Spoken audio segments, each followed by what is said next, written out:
Well, greetings from Cooperstown, New York. Somewhat of a cloudy September day here at the National Baseball Hall of Fame and Museum, but we're very glad that you're joining us today. Our virtual Voices of the Game program, and really kind of a special program this time around. It'll be our pleasure to talk to someone who's been a longtime friend of the Hall of Fame and someone who's part of one of baseball's royal families, the Clemente family. We'll be talking to Luis Clemente, the son of the great Roberto Clemente, momentarily. My name is Bruce Marcus, and I work for the Hall of Fame's Education Department. Very glad all of you could join us for virtual Voices of the Game. And as I mentioned a moment ago, our guest is Luis Clemente. Luis is the president of the Clemente Foundation. He's also the CEO and president of the Roberto Clemente Sports City. He is the son of the great Roberto Clemente, Hall of Fame class of 1973. Luis, as always, it's a pleasure to see you and talk to you. Welcome to the program. How have you been? Thank you, Bruce. Great to be here with you and everyone who's joining us. Been very busy. You know, it's been a couple of very busy years, but very productive. So we're very happy about it. I know these next few days are extremely busy. We have kind of a Clemente week that starts tomorrow, and then Roberto Clemente Day the following day, which is Friday, September the 15th. And that's sort of an unofficial kickoff to Hispanic Heritage Month, which takes place from September 15th through October the 15th. And we're going to talk about Clemente Day and some of the things that you're going to be doing over these next several days. But I do want to first talk about your father's legacy. It has been more than 50 years since we have lost him, but he is as famous now, if not more famous, than ever before. He seems to be so well known, not only in baseball circles, but outside of baseball too. And his legacy is something that I think continues to grow, even though we do move further and further away from that day that we lost him. I want to begin, Luis, by talking a little bit about this contract, which is part of our collection here at the Baseball Hall of Fame. Your father signed this contract back in 1952-53. It's his first professional contract with a team in the Puerto Rican Winter League, Santurce. This actually predated his professional career with the Brooklyn Dodgers and their minor league system, and then, of course, his major league career with the Pittsburgh Pirates. What is particularly interesting is that this contract is written or typed out completely in Spanish, which only made sense. Most of the ball players for Santurce in the early 50s would have been Spanish-speaking ball players. And that leads me to really my first question, Luis. Your father was someone who was exceptionally proud of his Puerto Rican heritage. And he was someone that fluently spoke Spanish, also learned English as he came to the United States, and really got better and better at it every year. I'm curious about your communications with your father. Did you speak to him in Spanish in those early years for you? Yeah, it was all in Spanish. Like you said, that was so proud of being Puerto Rican that he actually obligated Mom to travel to Puerto Rico from Pittsburgh to give birth to all three of us. And so in the house, you know, all that communication was in Spanish. So you learned Spanish first. Correct. And then English came for you at what point? Was that when you would move to Pittsburgh during the season? English was, well, we were born and raised in Puerto Rico. So when we would come up to Pittsburgh for the summers, my first, I guess, experience with English was playing with other kids. We're actually in school in Puerto Rico, but then here, playing with other kids around the apartment complex where Dad we used to live, and picking up by understanding the words they were saying with their actions. So I said, okay, so that means this. And I started picking it up that way. But then as we were growing up back in Puerto Rico, I went to Baldwin School, an American school, and all my friends were from the States. And that's where I improved my English speaking language. Well, you're at a point now, all these years later, you're completely fluent in both languages. You do live in Puerto Rico, you were telling me before the show, most of the time. So I imagine Spanish remains in many ways your first language. Spanish is my first language, but I speak during the day. Probably I speak more English than Spanish. Really? Constantly, in calls, meetings. So even though I'm in Puerto Rico, I guess I do more English speaking than actually Spanish. As you mentioned a moment ago, he had tremendous pride in his Latino heritage, his Puerto Rican heritage. Was that something he talked to you about? You were obviously very young, so I'm not sure how well you would have understood that, but was that something that came up in conversation? Not in conversation. I think that more with his actions, we saw how proud he was always, and he would visit always his friends, his family when he would first come back from the States. And it was very clear to us how connected he was with his roots. And he had a restaurant that where he went around the island looking for like cartwheels that represented the sugarcane era. And so, so he really was a person that paid a lot of attention to the details that traditionally would bring, that memories from when he was growing up in Puerto Rico. How about his parents? Did you have a lot of communication with them? Did they come to your house a lot? We would go to their house and visit. And I remember because my grandfather, was up in age, but imagine, I remember he would always give us a little bag of candy whenever we would go visit grandpa, Abuelo Melchor. He always had a little bag of candy for us. And Abuela Luisa was like really sweet also. She would travel to Pittsburgh, every now and then with us and some other family members that would take care of us as well. But for the most part, the visit will be to their home. Hmm. And I even remember the time that came from Nicaragua. He was managing the Puerto Rico national team, Hmm. and he was asking us what we wanted from the trip. And Roberto Jr. said he wanted a pony. I said I wanted a fish tank because I was infatuated with Jacques Cousteau. I wanted to be a marine biologist.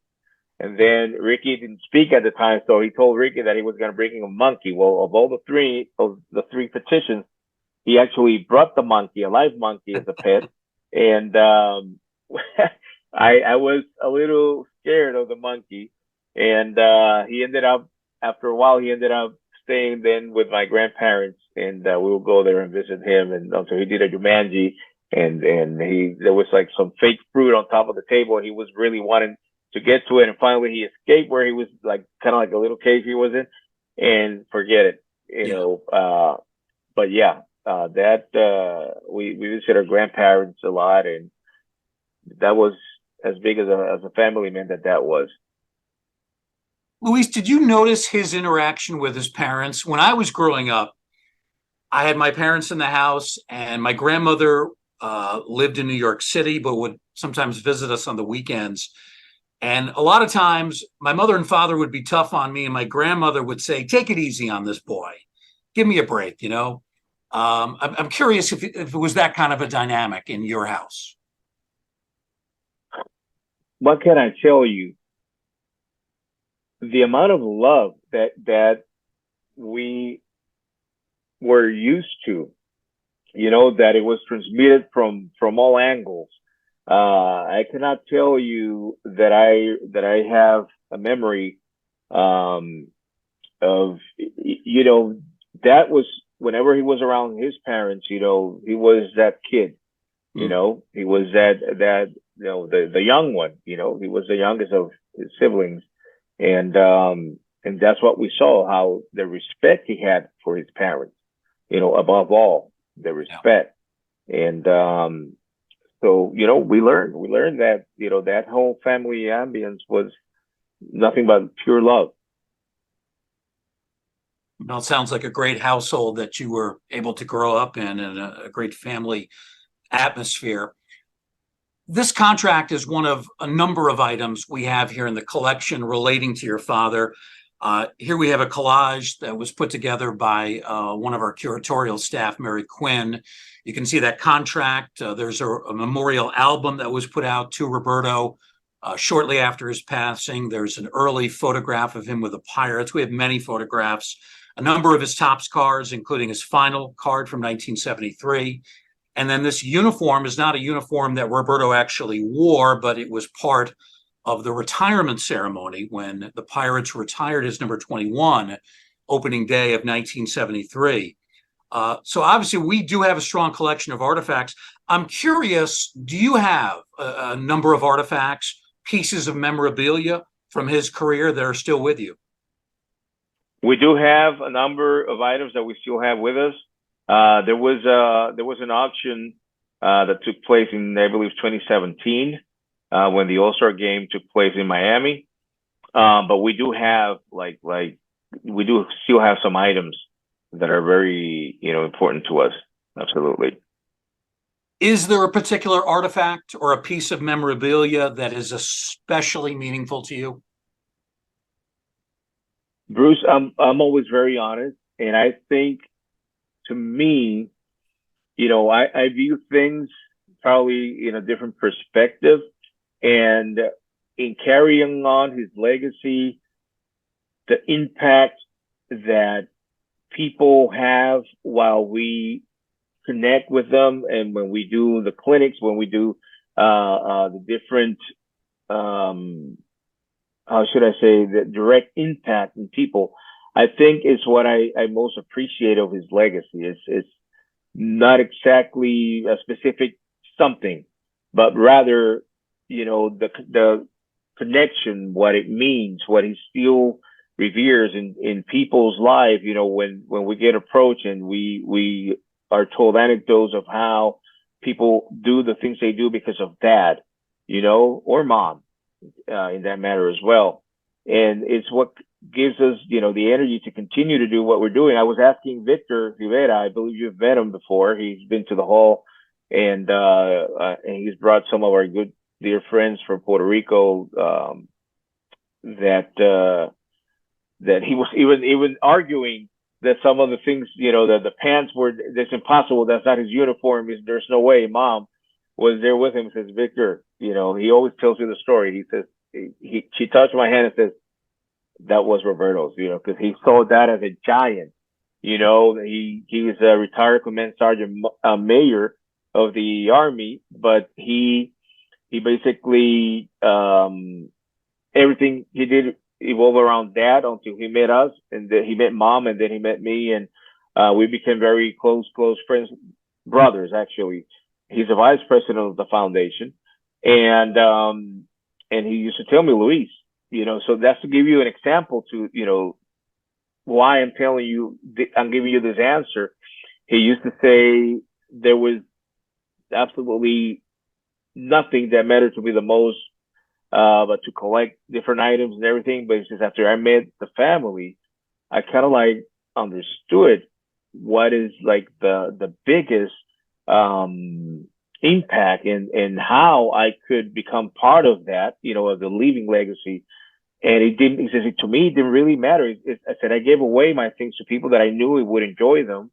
And they were collectors and everything, but there was absolutely no way. He says, my wife would tell me, when you go to the next mission, I'm going to get rid of it. There's not going to be a hole on the face of the earth that you can hide if you do that. He says, but now it really, it was a transformation of how he understood he could continue to be part of supporting Dad's legacy and keeping it alive with his actions, and that's what we've been doing, all along. You mentioned, Victor, being skeptical of some of the uniform pants seeming so small all these years later. But your father was not a big man. He's not No. the size of a player that we would typically see today.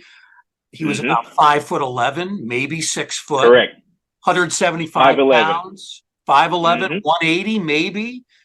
Mm-hmm. And the amazing thing about him, that last year that he played, 1972, physically, he didn't really look much different than he did in the early 60s or the late 50s. He uh, Mom, he didn't age yeah. the way normal players do. Mom always said that his waistline, he kept the same waistline from when he was in high school. So imagine, his physique was, he was chiseled. It was incredible, but he took incredible care of himself.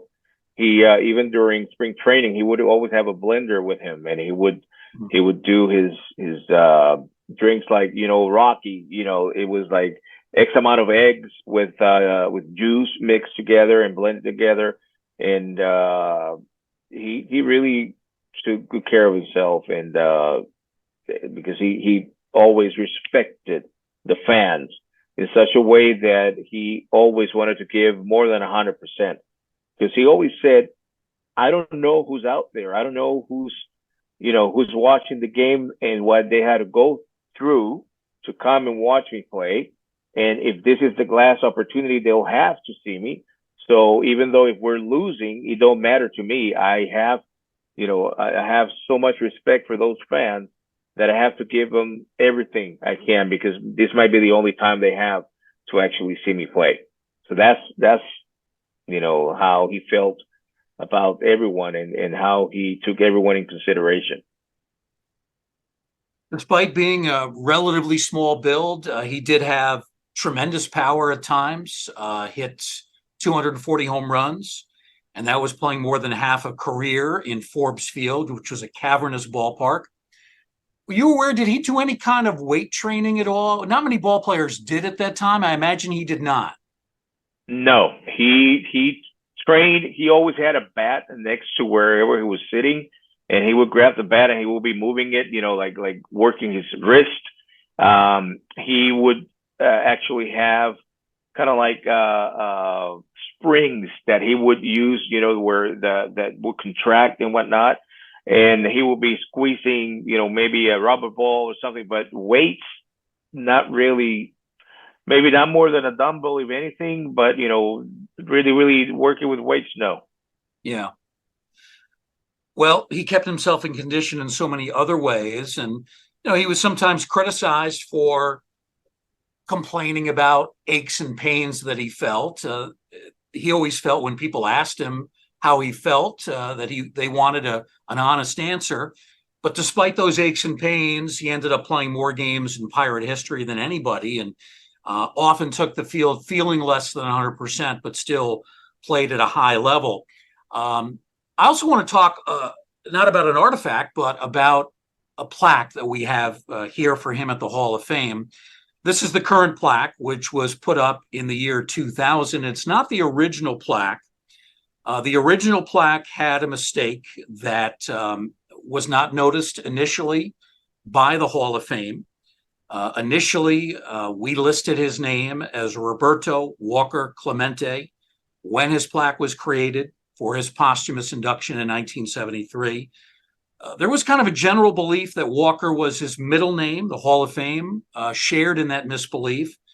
But eventually, this error was noticed. And there's a great story that you're going to tell about how you kind of made the Hall of Fame aware that the plaque was not 100% correct and the name needed to be changed. Absolutely. He had to be then in '99, if I'm not mistaken, that where we attended the Hall of Fame weekend event. I got to the table at the official dinner for the recipients, right, and the Hall of Fame members. And there was a gentleman sitting there by himself, and I sat next to him, but or close by, but we engaged in a casual conversation. I could have just taken out my phone and probably just, ignore him altogether because I didn't know who this gentleman was. As we're speaking, I let them know about the situation, right? The plaque, which is a cultural aspect where we, in our culture, we utilize both last names, our father's and mother's maiden name as well, in honor to our mothers. So I said, in reality, the plaque that is up on the wall in Cooperstown, which is honoring my father, has an error. And it's not just that it's an error. The fact is that the person they're honoring is not my father, because Roberto Walker Clemente could exist, and that's not my father. My father is Roberto Clemente Walker. So he says, wow, very interesting. He was paying a lot of attention. And then he makes a comment that he says, you know what? I know someone that can help you with that. And I said, really? Okay. I said, and who that might be? He says, well, my son. I said, who's your son? He says, Dale. And I said, and what does he do? He says, well, he's the new president of the Hall of Fame. I was speaking to Eugene Petrosky, Dale Petrosky's father. I had not met Dale yet. And when Dale got to the table, Eugene introduced me and says, hey, you have to listen to Luis's story. But he was the one who related the story to Dale. And the way he said it, you know, I saw that he saw in me his son trying to do justice to his father. So that's how he transmitted the message. Dale says, listen, we're going to have a staff meeting. I didn't know about this, but I promise you, if that is the case, we will correct it. My brother, Roberto Jr., was transmitting for the Yankees in Spanish in New York. And a few weeks later, he says, guess who I just interviewed live? It was Dale. And he says, to let you know, not to worry, that they will correct the plaque. When I went to, it was Atlanta, the All-Star game, there was Dale, Ted Spencer. I got to remember there were a few members of the Hall of Fame staff that approached me and said, Luis, we were at the gala of the All-Star game. He says, not only are we correcting the plaque, but we want to bring it to Puerto Rico for 4 days. And we want you to tell us, you know, what you want to see done. I said, oh my God. And I guess my face was glowing. He says, oh, I wish you could see your face. I said, you know what you don't understand is you didn't just correct an error. You know, you have honored our culture by doing so. And pretty much we did a tour in Puerto Rico. Both Dale and Eugene were treated and honored at the Capitol. We went to Carolina. We went to different places. And I remember at the very end of the tour, Dale said we were at Sport City. Dale says, Luis, I cannot explain to you what this trip has meant to me and my parents, the way they've been treated. You know, I can never, ever thank you enough. And I remember like today smiling, looking at him, and I said, would you join our board, you know, for Sport City? And he started laughing. He said, you got me. So at that point, he joined our board as well. But interesting enough, I didn't know the outreach of the plaque correction. Oh, one thing, I was really laughing about this because the next, we went to Cooperstown for the change of the plaque, and you can elaborate more on the aspect of what happened to the original plaque, right? But yeah, when we went there, I remember the plaque was installed. I remember going there later. Roberto Jr. says, Luis, I have a speaking engagement at the hall. Would you like to come? I said, of course. I haven't been there in a while. And as he was speaking, he introduces me, and I tell this story. But then I get interrupted by Peggy Steele. And Peggy Steele, when she interrupts me, Roberto was speaking to this student internship that had started with the Hall of Fame. And Peggy Steele interrupts me when I say, this is yes, and that's the reason you're all here. And I'm like, kind of like lost. He says, yes, because I went to the trip to Puerto Rico and I got inspired by it. And that's how I started working to create this internship that you're part of. And that was that were kind of like the first year. And it happens that Monty Irvin's great granddaughter or granddaughter or great granddaughter was part of that group. And so it's amazing that that casual conversation with Eugene Petrosky went that far. Yeah. And this is true in Minnesota, when the All-Star game was being held there, I'm walking into the lobby of the hotel, and there's someone across the street yelling my name, Luis, Roberto, Luis, Luis. And when I turned around and looked, it says, I am Roberto Walker Clemente. I says, man, I've been talking about you all my life. So I did find Roberto Walker Clemente from Carolina, Puerto Rico. That obviously was not my dad. And the funny thing is, when we went back for the next Cooperstown celebrations and whatnot, induction ceremonies, my name tag was written Luis Clemente Walker. I'm like, no, I'm Luis Roberto Clemente Zavala. My mother's maiden name is Zavala, not Walker. Yes. But I said, we'll get it. But it was awesome. It was that's a story that I feel the most proud of, and I feel I was able to do justice to Dad through the Petroskis and in the hall, and imagine, it's amazing. It's amazing. It's terrific how it all came together. You come here in '99. You point this out to Dale's father. By 2000, the plaque is corrected. That's the same year that Peggy, whose husband Franklin had just died, she came up with the idea to create the Steele internship. And I believe Peggy knew your brother Roberto Jr. from Philadelphia, correct? If I'm not mistaken. I believe so. Correct. Yeah. Correct. Because Roberto Jr. was drafted by the Phillies and did Correct. their farm system for a little bit. So there's a connection. That's right. There. Peggy is from the Philadelphia area. So the year after the plaque is corrected, we have a Steele internship that is still overseen by Peggy Steele 22 years later. It's pretty amazing. You did reference the old plaque. We don't throw it out.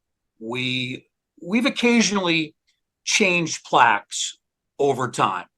Jackie Robinson's plaque has been changed to reflect the fact that he broke the color barrier in 1947. Ted Williams' plaque was changed because he didn't really like the image, didn't feel it was an accurate image of him on the plaque. He asked the Hall of Fame to change that. They did. Bob Feller asked for a change to be made so that there would be a gap of years shown on his plaque indicating that he had missed several seasons while serving in World War II. So there has to be a good reason, but this is obviously a good reason, getting the name right. So the plaque that you see on the screen now is the current plaque featured in our gallery.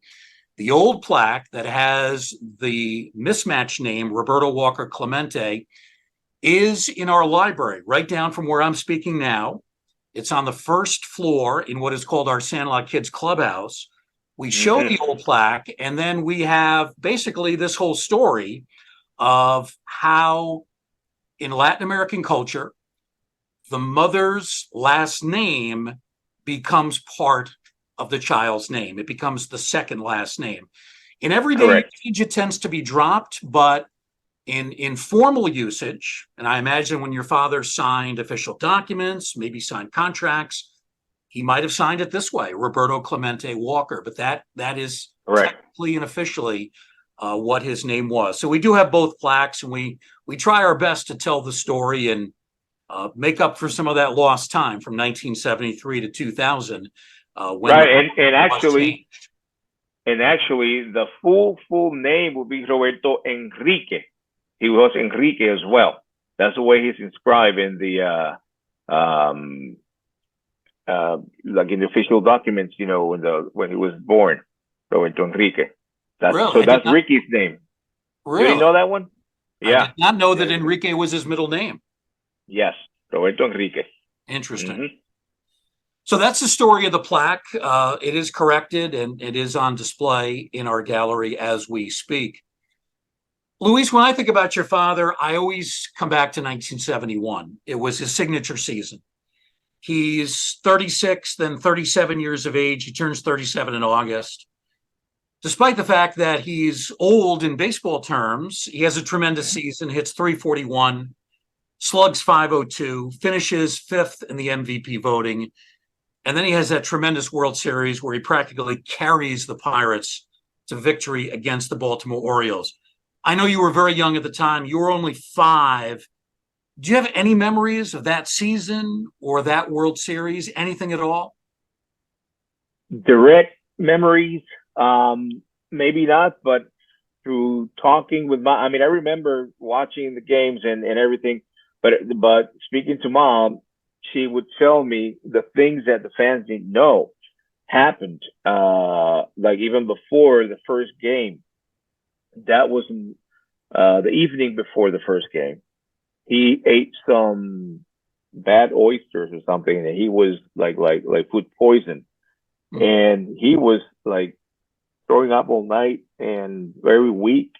And still, he went and gathered the press and told them, you're gonna find out who Roberto Clemente is and how Roberto Clemente plays. So he put even more pressure among himself. And like Manny Sanguino would tell me that they were saying, "Oh my God, if he commits an error, they're gonna just forget it. They're gonna have a party with him." Because it was kind of like challenging them, kind of like saying, "Hey, you'll see who I am, you'll see how I play, and you're gonna have to write the right thing because everyone's gonna be watching." So he put on that an amazing show. But like Bob Prince would say, this that you're seeing, that you're being impressed by, we see this. We're used to see this every day. This is how he plays every day, and but certainly the big power machine that the Orioles were, I think that has to be, etched in history as one of the best show of force from one individual that carried that the whole team, and everyone then came forward. But I think that was determined that he was gonna have this series, be one for the history. Luis, have you heard the story about him and Willie Stargell prior to the series? Which one? Apparently, they were riding the elevator up to their rooms on the eve of game 1. Stargell had really been struggling. He did not have a good playoff against the Giants, even though the Mm-hmm. Pirates won that series. He was kind of nervous. He'd never been in a World Series before. And apparently, Clemente in the elevator ride up calmed him down, told him, "Don't worry, Willie, I will carry the team." And that's basically what he did for the next 7 days. That's a story I've heard. Perhaps you've heard it Yes. as well. Yes, I had heard that story. Yeah. Absolutely. Like he says, this, you know what, you guys, I'm gonna carry the team. You guys do what you need to do, but I'm not, So he built that confidence in everyone when they were the underdog, when they were, forget it. Imagine with all those pitching staff the Orioles had and everything, it was like almost impossible for them to lose. But he was so determined, and that's what I call the power of one. What one individual is capable of doing and causing by his actions. And that World Series is a classic example of that. I'm sure that you have watched highlights from the 71 World Series over and over again. When you watch those, they must just bring a sense of pride to you that is remarkable and just doesn't ever get tiring, does it? It does not. I remember watching it. There was one time that Roberto Jr. and I were watching it together. And I remember Roberto saying, "Oh my God, he's not even touching the ground. He's floating. He's just, he's the way he ran. It's like, wait. And we would just go, hit rewind again and hit rewind. And we would have to look at it and pause it and say, check it out. It's like, we were so amazed, that, of his talents, that we were able to watch it together and everything. And truly were just very surprised of all that we saw, that his throws, forget it, the accuracy of his arm, just everything, the way he hit the ball. He stands with a chin over the shoulder, so both eyes will be looking, facing the pitcher. He had a very, we know that things that are not even taught, he did. He would go by himself to the outfield wall, and he started throwing baseballs to the wall in a different angles, and like from the ground up, from the wall down, to study the ricochet of the ball. If he couldn't get to it, to catch it in the air, then he would not chase it. He would stand back and wait for it exactly where the ball would come back to him, instead of wasting time. And then with the arm he had, forget it. So he studied that game. That's why a lot of the times when I ask the kids, what are you? And they tell me, oh, I'm third base, I'm second base.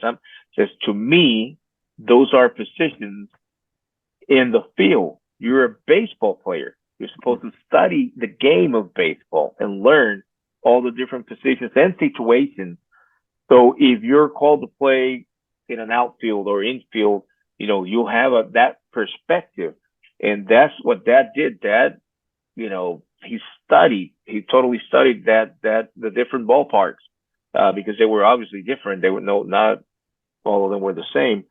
So I guess it was very logical, I should say, very logical. And he did, the aspect of playing the game of baseball, developing him, that spark to be ahead, and knowing his talent, his capabilities.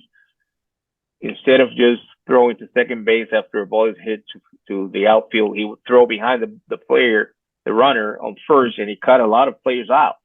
Those players from that era would tell us, your father changed the game of baseball. He would do things that were not expected, and therefore no one would dare even step out from the base, or take too much of a lead, or there was no way. So proud of what he did.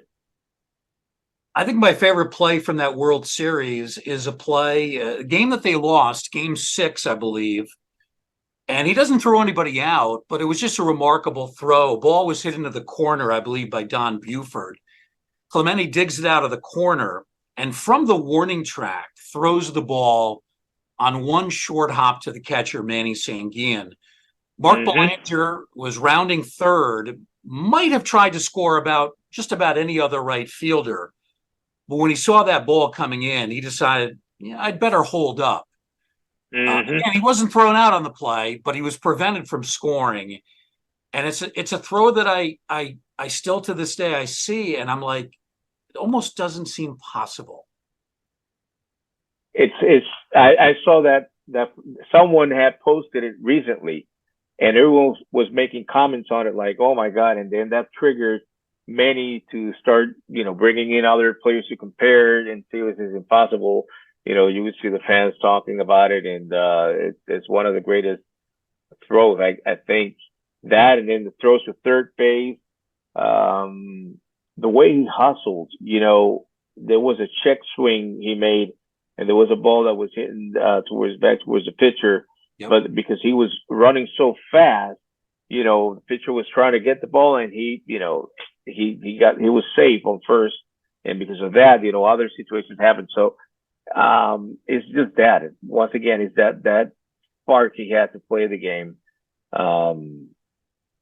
made him who he was. That play you mentioned was against Mike Cuellar, the Orioles pitcher. And your father had managed him in the Puerto Rican Winter League, and Cuellar didn't really like to follow the rules. And I think your father ended up kicking him off the team. So that might have been especially satisfying when he kind of rushed Cuellar into making a bad throw, and that led to a 3-run home run by Bob Robertson. That was a key turning. Exactly. Yeah. Let's talk about another milestone. This is another great artifact here at the Hall. It is the cap that he wore from hit number 3000, September 30th, 1972. Clemente, Roberto typically wore a cap under his helmet. That's something you don't see a lot of players do, but your father did that quite a bit during his career. It's a great individual achievement. So this happened a little bit later than the 71 series. You're a little bit older. Any sense of how important this milestone was to him? Did he talk about this at all? It meant so much to him that there's interviews where he makes the comment that, if God allows him, he wants to get that 3,000 hit. Mom would tell me how nervous he was right before he got the hit. And obviously, in the transmission of the actual 3,000 hit on September 30th, in the Spanish speaking transmission, when Felo Ramirez says lo logró, he made it, and then he says limpio completamente, he's saying like completely clean, like he wanted it. The reason, do you know why he says that, right? I believe it was the day before he had reached on a ball that was kind of muffed on the infield. Correct. And initially it was scored a hit, but then That's right. the official score changed it to an error. And Clemente was actually happy about that because he wanted the 3,000th hit to have no doubts about it. There you go. So that the 3,000 hit would have been that, that little blooper, that went into, the infield and whatnot. When there's been 3,000 hits that have been homers, have been like big hits, but a clean double, there was nothing more prestigious than that, standing on that second base, very proudly tipping the helmet. And I think that's like everything in Dad's life. It was like scripted. That was his last hit in regular season that it counted. Yeah. And it's just magical. Every time someone's approaching that 3,000 hit club, always Dad's name is being mentioned. So that's, but to me, that's incredible how on his last time at bat, when it really mattered, that he got exactly 3,000 hits. Every time you see number 21, it comes to mind. But when you see 3,000, exactly 3,000, you automatically think of Roberto Clemente. So that's incredible. Makes it easy to remember. Luis, here's an image that I found, courtesy of the Roberto Clemente Museum. And it's a terrific one that's emblematic of what he did every winter. He would typically, after the season, go back to Puerto Rico with you and the rest of the family. And one of the things that he did regularly is what we're seeing here. He would hold clinics for kids who came from poor families. He wouldn't charge them a dime, and he would teach them the fundamentals of the game. When you see an image like this, what goes through your mind? That's the basics of, who he was and what we do, what we have continued. We do clinics where we don't charge. It's free of charge. Actually, it's called the Clemente Way, where through the foundation. And first of all, I see those clinics and I reminisce because I remember being with Dad in full uniform, the four of us, Roberto, Ricky, and I, and Dad, in many different towns in Puerto Rico. And, Mom kept that torch going and explained to us, what's the true legacy, of Dad. And that's what we've kept going, uninterruptedly all these years. To the point where we're doing a clinic here in Pittsburgh Saturday. Already over 300 kids have registered for it. And, we've done clinics of 300, less than 300 and 500 as well. So it's I'm telling you, I see this picture and I just feel something that I can't explain. I just feel something within me because I often say no one is obligated to do things in life. You, for the most part, you choose what you want to do. Obviously, the financials, make people that have to work maybe more than one job. I know that Dad had become a voice for those who didn't had a voice back then, but his most cherished time was spending it with kids. And in this time and age, I've also include the girls. I always make the point never leave the girls behind, because baseball is a game, right? Which is meant to be played. You, many times I ask if people know the difference between a professional baseball player and a major league baseball player, and usually I don't get, the right answer. And to me, I explain it. A major league baseball player is a professional baseball player at the highest level. But the word professional means you're getting paid to play. So it's your job, is that's what you do, to earn your salary is a job at that point. But before then, everyone should have the opportunity to play the game, because it's a game. Yeah. And the girls, and I see when I say this, I see the mothers, do this. They close their eyes and do this, like, and then they touch their chest, like, thank you, thank you.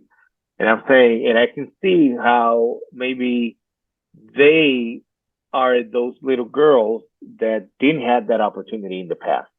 And so that's, to me, our clinics are different. And what we do is what that started, we continue it, and we use it to unify, to have people understand through our last name what it represents, and that that everyone should feel included. I see the grandparents very proud. There was this particular clinic we did in Puerto Rico, in Cabo Rojo, and I saw how they got behind the backstop because this kid was going to hit. And I said, I know this is his grandson, but there was a little real tiny girl that was holding his hand. And I said, listen, there was a hole, I don't know, on the backstop. I said, be careful that there's not a ball that comes through and you get hit. I said, by the way, why isn't she playing? He's like, oh, no. And very proudly, that's who plays. That's my grandson and everything. I said, yeah, but why isn't she playing? He said, oh, no, she's never touched a bat in her life. I kind of like blocked him. I said, would you like to play? And she just did this.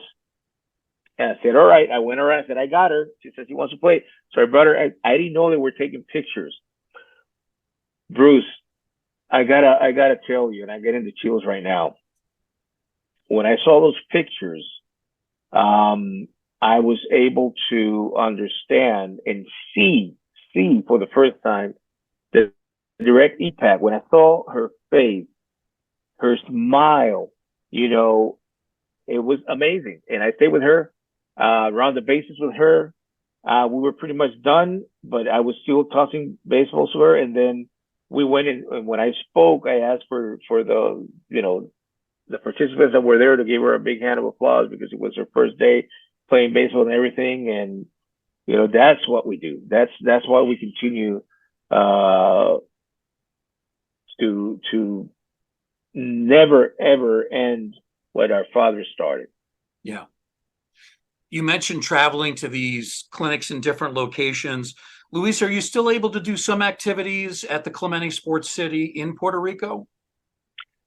Sports City is in a transition. Sports City right now is not in good shape. When I asked Dale Petrosky to join our board and he accepted, at that time there were studies that were being conducted, because the land that was given by the government of Puerto Rico to Sports City, which is a private nonprofit entity, for the most part was wetlands, and it was landfilled. And when I joined Sports City back in '95, I went there with the vision of having Sports City become this like prestigious, incredible facility, where kids that would never thought they would have a chance to play in, would be able to. And only because this was Dad's dream, and people refer to it as Dad's dream. I refer to it as Dad's project. He had plans drawn for what he envisioned. He always said in interviews that if he would get the land, he never got to see that land, that he would retire immediately. He would stop playing ball and he would just dedicate himself to this, to give the clinics, to have a place for the youngsters and whatnot. And he incorporated Sports City with Mom and another friend of theirs, Licenciado Efren Bernier, they incorporated Sports City without that name. When when the accident happened, then it was reincorporated. To my surprise, when I saw the minutes of the first meeting, when it was reincorporated with that name, it took place not even a month after the accident. That's when I saw that. I mean, immediately, I even mom gained more respect on my books, because it was like, with all that she was going through, she never dropped that project, and it's because of her that Sports City went along, because like that used to tell her he knew he was going to die young, and that she was a gorgeous woman, that she was going to redo her life, and the whole thing. Mom would tell him, first of all, don't talk about sad things, and number two, I assure you that if that happens, I will never look at another man. And she dedicated herself to raise us the way he would have wanted, and also to do the best of her ability to get Sports City up and running. And she did.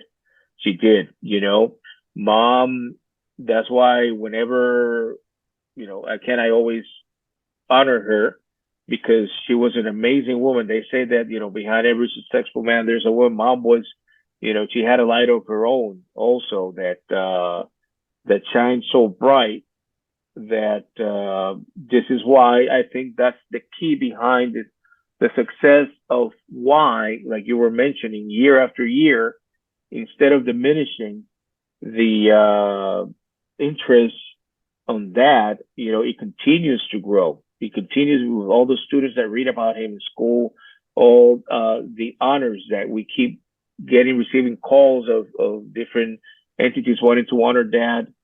Still, 51 years later, it's amazing. I was 6 years old. I asked Victor the other day, Victor, how old are you?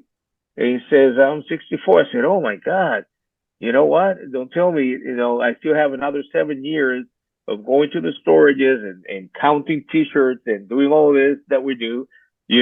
Wow, it's amazing. And you don't feel it. I look at myself in the mirror and I have to laugh. I said, all right, I got to lose some weight still, but I don't feel I will be 60 in 3 years. Mm. I said, my God, I was 6 years old. It's been a lifetime. My older son is 31. It will be 32 in January. My youngest is 26. My middle one, 29. And I'm saying 29 is a year older than when Dad passed. I'm sorry, 38. So when he gets to that age, I'm saying this is amazing that his grandchildren are getting very close to his age. Mm-hmm. Unbelievable. Yeah. So it's been literally a lifetime of continuing what Mom taught us and what she made sure that would happen. When Mom, in her last days, I told Mom, I said, listen, Mom, she wasn't speaking anymore. She wasn't opening her eyes. But I said, when you see Dad, tell him that you won the bet. And at that moment, when I said that, she made a reaction. She's kind of like, she like tightened her eyes and did like a sound or something. And I'm like, wow, I don't know if that meant that she understood it was her time. Because I said, when you see that, and amazing. I see that picture of her there. Amazing woman. The photo is from 1973, August, here in Cooperstown at Roberto's induction. She was only about, 30, 31 at the time. We did lose Vera Clemente in 2019, but she did live a long life, full life, 78 years of age, and certainly accomplished a great deal. Part of that was carrying on the legacy of her late husband, Roberto. We have a few minutes remaining with Roberto Clemente and Vera Clemente's son, Luis. Want to take your comments and questions in the chat room. We have one coming in from John. Luis, thank you for sharing your remembrances of your legendary father. If you could pick one that is the most vivid and endearing memory you have of your father, what would that be? I would say, thank you, John. I would say that having dad spend time with us after the seasons at the farm, um, playing catch with him, doing all the things he did. It was, there was always a festive atmosphere in the house. Um, with that, with the tradition that we had during Christmas and whatnot. That playing music with him. I learned to play a Hammond organ that he had at the house. He used to play with one finger. He played the harmonica, and he was very talented. He did ceramics at home. He did many things with arts and crafts. And he couldn't sleep well. He had really bad case of insomnia. So late at night he will be doing that. Mom used to tell me they used to go to bed when the milkman would come and deliver milk, in the bottles in the morning. They would go upstairs, grab the milk, and then that's when they went to bed in the daylight. So this is, my fondest memories are when he was back from the season, back home. Another question comes in from Matthew.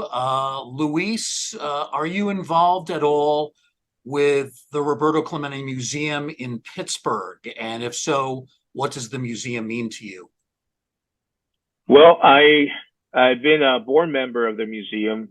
Actually, back in '95, we started what is called 21 and Right, which and Clemente Properties, which actually deal with the likeness of that and the licensing part of it. So we authorized the museum to use the name. And recently, I haven't officially stepped down yet, but Roberto Jr. lives here in Pittsburgh, and we're kind of like switching. Roberto will become now officially part of the board for the museum. The museum is amazing. The museum, we always tell everyone that Dwayne has done an amazing job with that location, and we always support it. Definitely, we always will support that museum, and we're talking. I've given some suggestions as far as getting starting a student program where the students would actually be the ones also helping give out tours to Puerto Ricans or Latino fans that come to town, and just many concepts and ideas of how to bring people from Puerto Rico to Pittsburgh and have that be probably part of the official experience of going to watch a Pirate game before you go to the PNC ballpark to go to the museum. And so I'm very involved with the museum, and we'll always, like I said, we will always support it. It's right in the city, correct? Yes, it's actually in Lawrenceville, which is right after the Strip District, very nearby. Yes. Before we let you go, Luis, we do have a couple of minutes left. I want to talk about Roberto Clemente Day, which is coming up on Friday, September 15th. I know that you're going to be very busy, not only that day, but tomorrow as well, because it really kicks off a week of events. Tell us about these activities that you have scheduled. Definitely tomorrow we're doing the gala, the Roberto Clemente Foundation Gala. It's going to take place at the Heinz History Center. And there we're going to be honoring three organizations that have been side by side with us with this clinics and everything, which is Major League Baseball Players Alumni. We also have UPI, which are current and retired baseball players that is based in faith. They, after the clinics, they give their testimonials of why they're doing what they're doing and their experience with Jesus and everything. And then also the Field of Dreams Ghost players. The actual Ghost players have been side by side with us for so many years that they went to Puerto Rico the first time in 2014, and they visited several towns of Puerto Rico and also Virgin Islands. And so they're going to be honored as well. And we're also honoring Crazy Legs because of the 50th anniversary of hip hop and his impact in society as well. And Andrew McCutcheon, like I mentioned, we started honoring last year Yadi Molina, Adam Wainwright, Oliver Pujols. This year we're going to be also inducting Andrew McCutcheon. And so I mean, the whole evening is going to be amazing. We kick it off with that, and then obviously Friday will be Roberto Clemente Day all throughout Major League Baseball. We're visiting different there's different activations with the Pirates. Since the very early in the morning, the state of Pennsylvania declared the 15th of September officially Roberto Clemente Day. So we're receiving a proclamation in front of the statue, and then there's other social activities that we're conducting with the Pirates. And then, you know, there's an exhibit that came from Puerto Rico that is already in place. There's also for people to come see. There's the home plate mark where Three Rivers Stadium was located. It's going to be placed, and then we go into the game. So there's a full day of activities on Friday. Saturday we start off at 10 a.m. at the Pitt University with a Q&A, and then from around noon, 12:30 on, we will be conducting the clinic joined by the Pirates and MLB as well. So that's on Saturday, and then the Sunday we end up with a 2.1K walk or run. It could be done also virtually. You know, people can visit the Roberto Clemente Foundation .com, the website, and there you'll have all the information of all that is happening and how you can participate, because there are things that you can do virtually as well, and you can join us there. For those who register for the race, you're going to receive a commemorative bib with the numbers and also a commemorative cap. Wow, you're busy. I better let you go. I'm very busy. As soon as I'm done here, I'm heading to the High History Center to be able to give two more helping hands to get everything ready for tomorrow. So yeah, we're very busy. But my wife really visited the Heinz Center about 25 years ago. We loved it. It was great. I imagine it's a little bit different now, but it was a terrific place back then. I'm sure it's even better now. Luis, we really appreciate your time. Good luck with the activities over these next 4 days. We hope that Roberto Clemente Day on September 15th goes very well. Thank you, Bruce. Thanks to everyone who have joined us, and God bless everyone. Hope to see you soon. Thank you, Luis. Our guest for Virtual Voices of the Game, Luis Clemente, head of the Clemente Foundation, a son of the great Roberto Clemente. Great man, lived from 1934 to 1972 and has been a Hall of Famer since 1973. We want to thank Luis and all of you for joining us for today's program. We hope you enjoyed it. Have a great day, everybody. Take care.